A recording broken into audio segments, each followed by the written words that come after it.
Good morning, everyone. I want to thank you all for being here, either in person or via Zoom. Today, more than usual, I deeply wish I could have been in person. Somehow watching you each bathe the baby Buddha is not the same as taking part. And sometimes I miss ritual with the Sangha. I miss it deeply. Today is a day to celebrate Buddha's birth. We celebrate it with us being together, with flowers, with chanting, with washing the Buddha in sweet water. And not the day we want to celebrate with a long talk. So I'm going to try to keep it short. The first temple I was part of, we built a little house. And it always looked like a manger from Christmas of Christian past. And we filled it with flowers. There'd be flowers all over it. And we celebrated the 1st of May. So there'd be a lot of daffodils and tulips and lots of greens. And we'd afterwards, we'd always have cake and ice cream, which I think it was part of Nonan would always love to excuse to have morning ice cream. Very joyous day. A real welcoming of spring. And today in Kansas, I don't know what it's like in Des Moines, does not feel like spring. It's quite chilly and pretty dreary. I'm looking out the window as if it's going to help you see what it's like outside.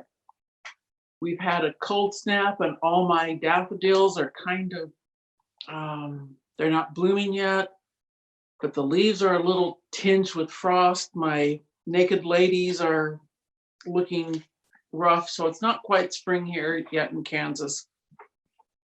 But today is a day of celebration. I will say we all know Buddha's birth story, but I'm going to condense it a bit. When he was born, he was not yet the Buddha. He was Siddhartha Gautama. Siddhartha sometimes means he who has obtained the goal, and Gautama is the part of the clan name, just like he's also part of the Shaki clan. That's why we call him Shaki Muni, as the leader of the Shaki clan. These names, you'll find variety of translations, variety of meanings. Don't get too caught up because it's always an honorific title. It's always saying something nice about him. His birth, Queen Maya, forgive me for mispronouncing these names. They just don't stay in my brain well. She finally got pregnant after 20 years of marriage. And according to tradition, she went home to her parents' house for the birth of her child. She wasn't quite there, and she was walking through a garden in Lumbini, and it was so beautiful. And that's where she felt like she was going to have the baby. So she hung from a tree, had the baby, and it was supposedly an easy labor. And she gave birth to Prince Siddhartha, and blossoms rained down upon them. She supposedly had a very easy labor, easy pregnancy. And we look at the Buddha's birth mudra, and there's one hand pointing up. I need electric. One hand pointing up and one hand pointing down. And supposedly at birth, he took 7 steps and said, I alone is the world's most honored one. And that's the story. But it's also part of the story that Shakyamuni was birthed out of her side. If you know anything about the female anatomy, giving birth out of your side is not an easy nor a painless birth. And I used to joke that, yeah, if I gave birth and my baby took 7 steps and said, I alone in the world most honored ones, I'd say, oh man, we're in for a hard time. That's not a good sign for a mother because we all know what toddlers are like. But she had plenty of attendants to help her. And then she returned to her home. And since the attendants went before her, she got home and there was a celebration awaiting her. She also died 7 days later. That's just enough time for an infection to take hold. So to be married 20 years and not have a child, you know that child was really wanted and looked forward to. And then for her to immediately die, there was also pain and suffering in that birth. And that's about all there is on Buddha's birth. I read doing research, trying to find something new about Buddha's birth. I read a real interesting essay about what this birth would have been like if told from a woman's point of view, from a mother's point of view. It was a little cynical, so I'm not going to go on into it, but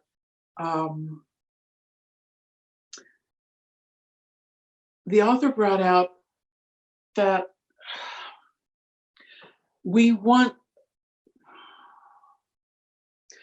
Buddha's birth had a lot of pain and suffering in it, along with joyous occasion of a very highly anticipated birth. And part of this is Siddhartha, the Buddha, was not perfect. Not before birth, not during birth, not after birth, not before enlightenment, not after enlightenment.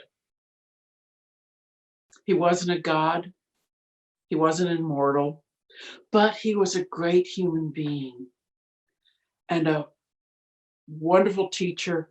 And I am so glad that his teachings were handed down 83 generations to me, so I could learn them and I could practice them. Teacher to student, master to disciple, all the way to me. And hopefully I can practice, maintain, and pass on his teachings. So my story today is kind of how we want our teachers, we want our leaders to be perfect, which is why Buddha's story of him having an easy labor. How can we follow somebody that basically his birth caused his mother's death?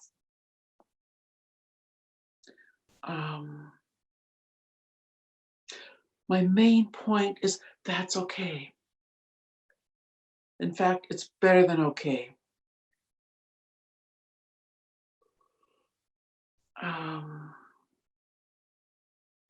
We all like to tell good stories. I just spent 3 weeks with my grandbaby. She's 18 months old. And if you ask me tell me a story about my grandbaby, I'm going to say, has she come running up to me saying, Gamma, Gamma, Gamma, and gives me a hug. I'm probably not going to tell you about the meltdown at the airport where her mom just says, Amelia, quit licking the floor. It's like, that's not the story I want to tell, because I'm grandma and I'm going to tell you about Amelia through my grandma eyes. And grandma eyes, she is smart, she's beautiful, she's adorable, she is perfect. Because that's my grandma eyes. And we want to look at our teachers through grandma eyes, through student eyes, through adoring disciple eyes. We want the Buddha to be perfect because he is our perfect teacher. I have students. I do not want my students to think I am perfect. I'm not sure if I could continue to be their teacher if they thought I was perfect, but I'm very happy they respect me, they listen to me, and I'm really glad I can spread the Dharma, pass down the Dharma, teacher to my students. And if you all thought Ado and Asian would be perfect, sorry, Asian, if you're not, if you think you are, but if you thought they were absolutely perfect to the point that even their birth had to be faultless, that would be really hard for everyone. Hard for you and very hard for your teacher. But they're your teachers. You listen to them, you respect them, and hopefully you'll learn the true Dharma from them so that then you can go and teach others and continue to spread the Buddha's teaching generation to generation. And that is the person we're celebrating today. I wrote this Dharma talk yesterday, and I was planning to stop there. I thought, yeah, I want to keep it short.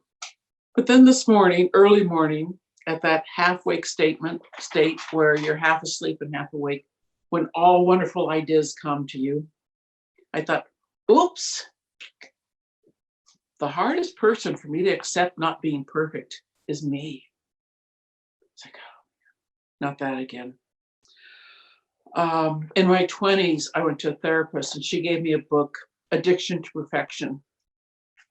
I read the book. I remember nothing about the book, but I do remember the cover. It had a very Renaissance style painting of a woman with yards of chiffon and floaty flowers and long flowing hair. And I remember looking at that and saying, yep, that's what I want to look like. I remember nothing of the book. And after years of therapy and practice and training, I still have a lot of that self-judgment. Man, I should be perfect. And I assume we all do.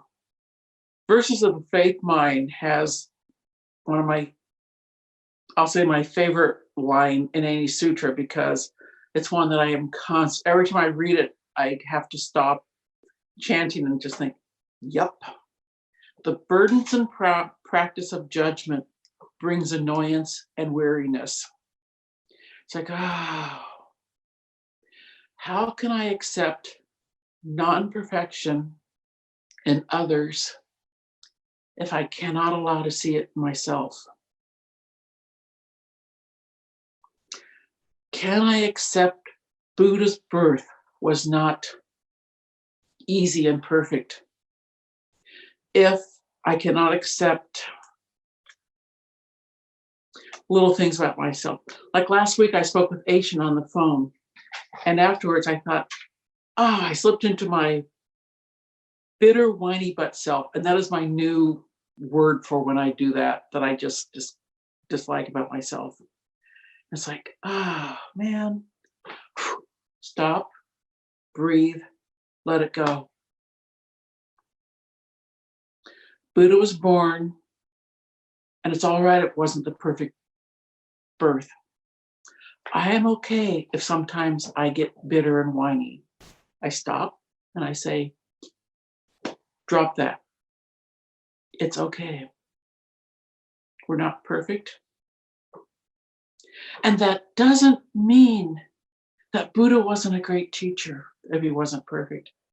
It doesn't mean that I am not, I'll say, an okay teacher because I'm not perfect. It doesn't mean that Asian isn't a great teacher because he's not perfect. He's your teacher. And that makes him perfect for you. Ado's your teacher. That makes him perfect for you. I've had numerous teachers in my life. I'll say none of them were perfect, but they're all valuable. And there's not a single one that I would say, I wish I would have never met that teacher because he wasn't perfect or she wasn't perfect. And hardest of all, I'm okay. or as Katagiri used to tell Nonan, two imperfect but great teachers, you're perfect just the way you are, but that doesn't mean there's still not room for improvement.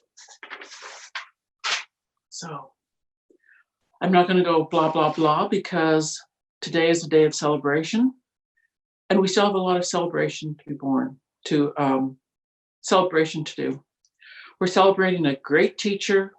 He was born into normal human life. And I think that's one of the things that makes Buddha so wonderful. He knows what it's like to live in this body and to practice with this body. And I am very grateful that I've had the chance to study and practice with his teachings. So I think now we're going to have a celebration tea.